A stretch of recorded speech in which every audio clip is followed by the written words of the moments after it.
Praise the Lord. Greetings to you all in the name of our Lord and Savior Jesus Christ. Today's Bible verse, James chapter 4 verse 10. Humble yourselves before the Lord and He will lift you up. ಯಾಕೋಬನು ಬರೆದ ಪತ್ರಿಕೆ 4ನೇ ಅಧ್ಯಾಯ 10ನೇ ವಚನ. ಕರ್ತನ ಮುಂದೆ ನಿಮ್ಮನ್ನು ತಗ್ಗಿಸಿಕೊಳ್ಳಿರಿ, ಆಗಲಾತನು ನಿಮ್ಮನ್ನು ಮೇಲಕ್ಕೆ ತರುವನು. ಇಲ್ಲಿ ದೇವರ ವಾಕ್ಯದಲ್ಲಿ ನಾವು ನೋಡ್ತಾ ಇದ್ದೇವೆ, ದೇವರು ಇವತ್ತು ನಮಗೆ ತಿಳಿಸಿಕೊಡ್ತಾ ಇದ್ದಾರೆ ತಗ್ಗಿಸುವಿಕೆಯ ಬಗ್ಗೆ. ದೇವರ ಮುಂದೆ, ಕರ್ತನ ಮುಂದೆ ನಮ್ಮನ್ನು ನಾವು ತಗ್ಗಿಸಿಕೊಂಡಾಗ ದೇವರಿಂದ ನಮಗೆ ಆಶೀರ್ವಾದ ದೊರೆಯುವಂಥದ್ದಾಗಿದೆ. ಅದ್ಯಾವುದೆಂದರೆ ನಮ್ಮನ್ನು ಮೇಲಕ್ಕೆ ತರುವನು ಎಂಬುದಾಗಿ. ಹೌದು, ದೇವರು ನಮ್ಮನ್ನು ಉನ್ನತ ಸ್ಥಾನಕ್ಕೆ ಏರಿಸುತ್ತಾರೆ. ಯಾವಾಗ ನಾವು ಆತನ ಮುಂದೆ ತಗ್ಗಿಸಿಕೊಂಡಾಗ ಮಾತ್ರ ಆತನು ನಮ್ಮನ್ನು ಉನ್ನತ ಸ್ಥಾನಕ್ಕೆ ಏರಿಸುತ್ತಾನೆ.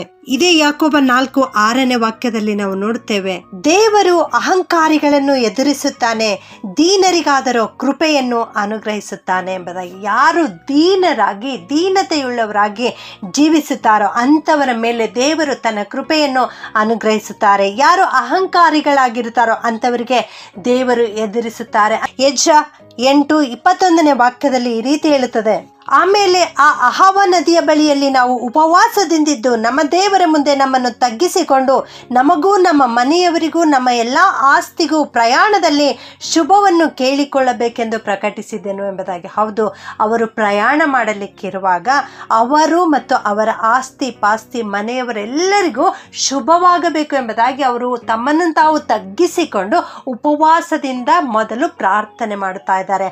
ಹೌದು ನನ್ನ ಪ್ರಿಯ ದೇವಜನರೇ, ನಿಮ್ಮ ಜೀವಿತದಲ್ಲಿಯೂ ಕೂಡ ನೀವು ಯಾವ ಕಾರ್ಯವನ್ನು ಮಾಡುತ್ತಾ ಇರುವುದಾದರೂ ಅದನ್ನು ಪ್ರಾರಂಭಿಸುವುದಕ್ಕಿಂತ ಮುಂಚಿತವಾಗಿ ಅಥವಾ ಪ್ರತಿದಿನ ನಿಮ್ಮ ದಿನನಿತ್ಯದ ಕಾರ್ಯಗಳನ್ನು ಪ್ರಾರಂಭಿಸುವುದಕ್ಕಿಂತ ಮುಂಚಿತವಾಗಿ ನಿಮ್ಮನ್ನು ನೀವು ತಗ್ಗಿಸಿಕೊಂಡು ಕರ್ತನ ಪಾದದಲ್ಲಿ ಬಂದು ಪ್ರಾರ್ಥನೆ ಮಾಡುವಾಗ ಖಂಡಿತವಾಗಿಯೂ ದೇವರು ತನ್ನ ಕೃಪೆಯನ್ನು ನಿಮ್ಮ ಮೇಲೆ ಸುರಿಸುತ್ತಾರೆ.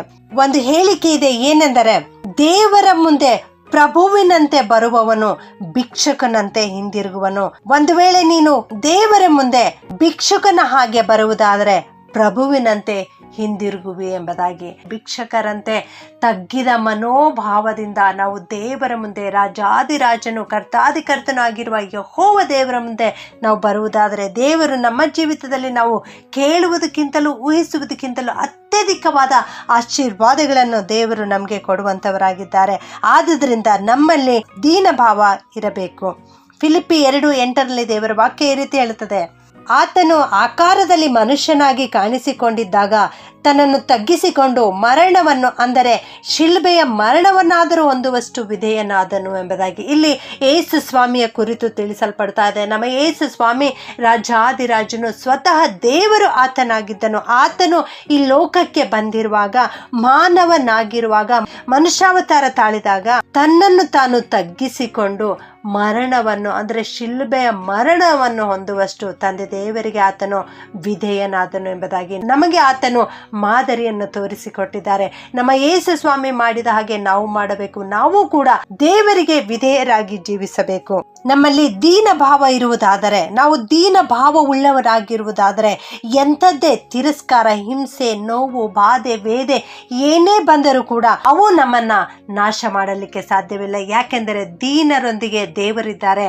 ದೀನರಿಗೆ ದೇವರು ಕೃಪೆಯನ್ನು ಅನುಗ್ರಹಿಸುತ್ತಾರೆ. ದೇವರು ನಮ್ಮೊಂದಿಗೆ ಇರುವುದರಿಂದ ನಮ್ಮ ಜೀವಿತದಲ್ಲಿ ಏನೇ ಬಂದರೂ ಕೂಡ ಅವುಗಳನ್ನು ಜಯಿಸಿ ಅವುಗಳನ್ನು ಬಿಟ್ಟು ಹೊರಬರಲಿಕ್ಕೆ ಸಾಧ್ಯವಾಗುತ್ತದೆ. ಪ್ರಿಯರೇ, ಒಂದು ದೇವದಾರು ಮರ ಮತ್ತು ಒಂದು ಹುಲ್ಲು ಒಂದು ದಿವಸ ಸಂಭಾಷಣೆ ಮಾಡುತ್ತವೆ. ದೇವದಾರು ಮರ ಬಹಳ ಎತ್ತರವಾಗಿ ಸುಂದರವಾಗಿ ಬೆಳೆದಿರ್ತಕ್ಕಂಥ ದೇವದಾರು ಮರವಾಗಿತ್ತು.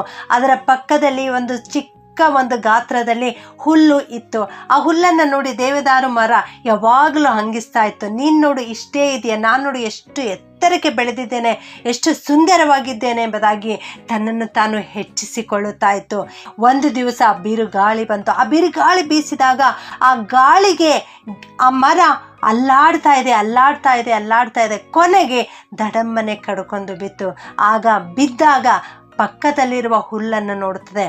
ಹುಲ್ಲು ಹಾಗೆಯೇ ಸಂತೋಷವಾಗಿ ಗಾತ್ರದಲ್ಲಿ ಚಿಕ್ಕದಾಗಿತ್ತು, ಸಂತೋಷವಾಗಿತ್ತು. ಆಗ ದೇವದಾರು ಮರಕ್ಕೆ ಆಶ್ಚರ್ಯವಾಗುತ್ತದೆ, ಅಯ್ಯೋ, ನಾನು ಇಷ್ಟು ಎತ್ತರಕ್ಕೆ ಬೆಳೆದಿದ್ದ ದೇವದಾರು ಮರ, ಆ ಬಿರುಗಾಳಿ ಬಂದರೆ ನನ್ನನ್ನು ನಾನು ರಕ್ಷಿಸಿಕೊಳ್ಳಲಿಕ್ಕೆ ಸಾಧ್ಯವಾಗಲಿಲ್ಲವಲ್ಲ, ಆದರೆ ಈ ಹುಲ್ಲು ಮಾತ್ರ ಸಂತೋಷವಾಗಿ ಹಾಗೇ ಇದೆಯಲ್ಲ, ಇದಕ್ಕೆ ಏನೂ ಆಗಿಲ್ಲ ಎಂಬುದಾಗಿ ತಿರುಗಿ ಪ್ರಶ್ನೆ ಮಾಡುತ್ತದೆ. ಇದಕ್ಕೆ ಕಾರಣ ಏನು?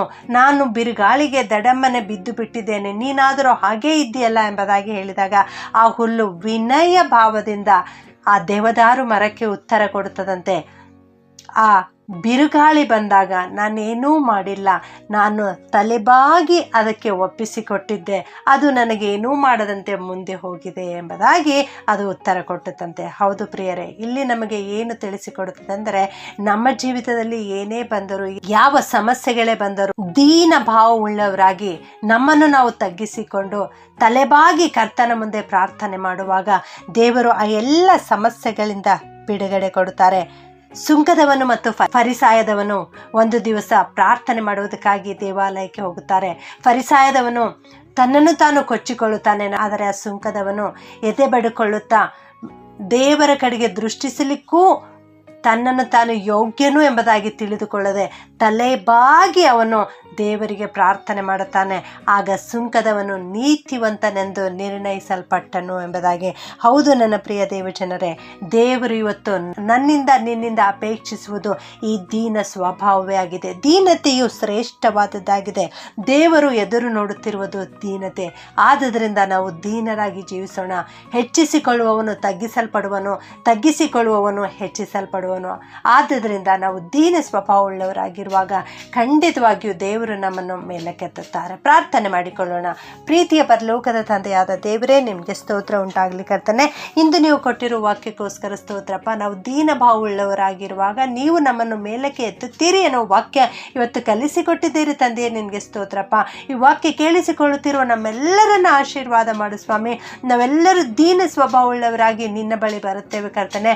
ತಗ್ಗಿಸುವಿಕೆಯನ್ನು ಕಲಿಸಿಕೊಡು ಸ್ವಾಮಿ. ಯಾರೆಲ್ಲ ತಗ್ಗಿಸಿಕೊಂಡು ಜೀವಿಸ್ತಾ ಇದ್ದಾರೋ, ದೀನ ಸ್ವಭಾವವುಳ್ಳವರಾಗಿದ್ದಾರೋ ಅಂಥವರನ್ನು ವಿಶೇಷವಾಗಿ ಆಶೀರ್ವದಿಸಿ ಇಂದಿನಿಂದಲೇ ಉನ್ನತ ಸ್ಥಾನಕ್ಕೆ ಏರಿಸಬೇಕಾಗಿ ಪ್ರಾರ್ಥನೆಯನ್ನು ಯೇಸುವಿನ ನಾಮದಲ್ಲಿ ಬೇಡುತ್ತೇನೆ ತಂದೆಯೇ. ಆಮೆನ್.